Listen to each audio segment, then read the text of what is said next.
This is the Techics 1200 MK2 turntable, considered by many to be the best turntable in the world. It's still the turntable of choice by DJs worldwide. And what I'm going to do right now is attempt to show you how to set one of these up. Especially if you get one used, it's not going to have any instructions or anything with it. There's a lot of controls and a lot of settings on it. And it's a little confusing. We won't get into the pitch control right now. That's more for when you're mixing.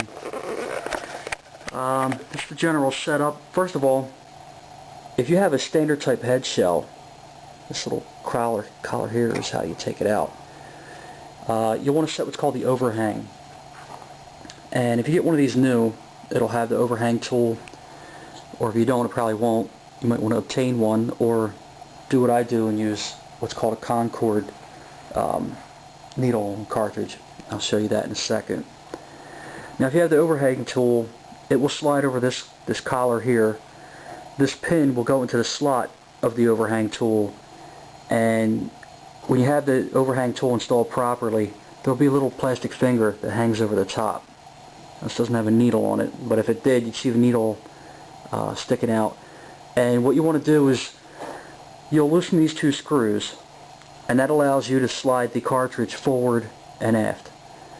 And what you're trying to accomplish is you want to get the tip of the needle to line up with the tip of the overhang tool. Now, if you don't have a standard head shell and you're using what's called a Concord, I wouldn't call it a head shell because it's all built into one, you just plug these in and go, because they're already preset as far as the length and where the needle hangs. Now the first thing I like to set up on these is the weight. And if you notice back here, this is the weight. You have two black rings on it. The front ring is a marker. You just turn that. That doesn't affect the weight or anything. That's just for setting your zero. The back ring is what you actually turn it to get your adjustment. Now, before you can set it up, you want to get it to hover. So we'll just put this down so I can use two hands.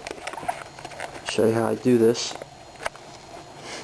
I unhook this and I hold the front, and I turn this back until I can get it just to hover. You want it to be zero weight. And you can actually take enough weight off to where you'll have to hold it down. And let's see if we can get this to hover.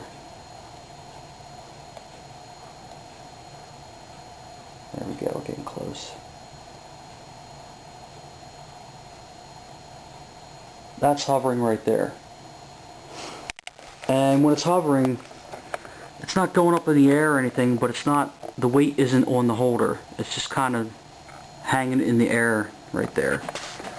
And when you get it to hover, you come back here and you set this little marker to zero. There's a line on the top there, and you just match that up to the line. Now the next thing you do is you turn the weight, you leave the marker alone, you turn it by the back, and whatever your tracking grams for your cartridge and needle are is what you set that to. For the sake of argument, I'm going to say 2 grams, because I usually go by feel now, to be quite honest. But if you're putting on a cartridge and needle that's for playing records, it's a little more important than to have an exact weight than it is for like a DJ needle. So what you do is just turn this till it says 2 grams, and you always set your anti-skate. Again, this is for playing records, this isn't the DJ settings. You set the anti-skate to the same setting as your grams. And the final thing is, it's a little lock back here. I need to make sure, okay, it's unlocked. You have this collar at the bottom, that sets the tone arm height. And the way you set that is, you put the needle on the record, and the purpose of that setting is to get the tone arm flat. And you just turn the collar, and this back part here will raise or lower.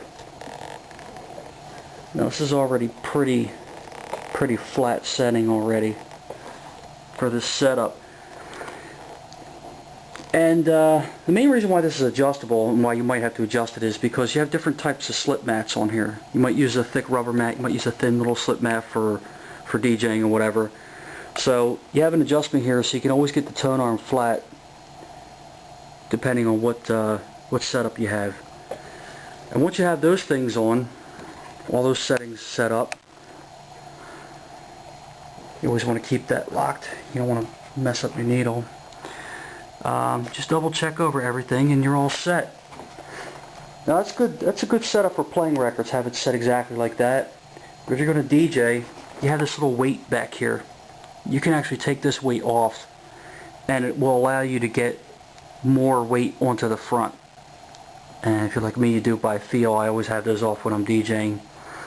And you don't want too much weight on it, but you want enough on it to where it's going to hold to the record pretty good. And you can turn your anti-skate up a little higher too.